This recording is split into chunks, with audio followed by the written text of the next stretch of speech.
is in the Quran mentioned nice and clear that the Quran speaks for itself, that it was preserved according to Muslims. So the Quran is intact, it has been preserved and flawless according to Muslims.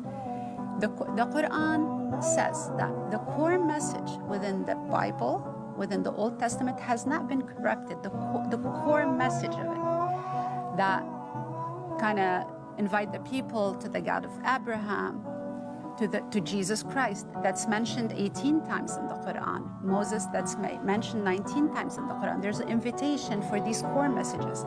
But because there are so many authors in the New Testament, and there's one author, whether non-Muslim believe the Quran has been revealed to him or he wrote it himself, there's one author. So this is lack of consistency.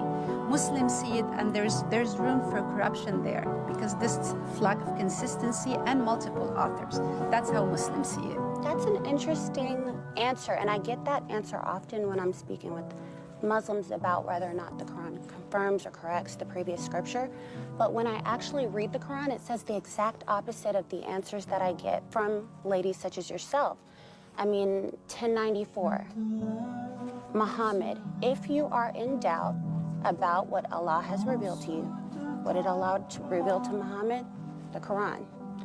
If you're in doubt about what Allah has revealed, go and ask the people who have been reading the scripture before you. If you doubt the Quran, you're supposed to go and check the previous scripture according to Allah. You have 381, where Allah is telling the prophets that there's a messenger coming after them that's going to confirm all that Allah has given them of the scripture and of the hikmah, right? And so you have over and over again, I mean, there's verse after verse, chapter 2, chapter 5, full of verses about how Muhammad and Muslims are supposed to go back to the previous scripture because the Quran is supposed to come in line with it, confirming what was before, not contradicting it. So then when we see that the Quran contradicts the previous scripture, the answer that I get is that, oh, well, it came to correct it.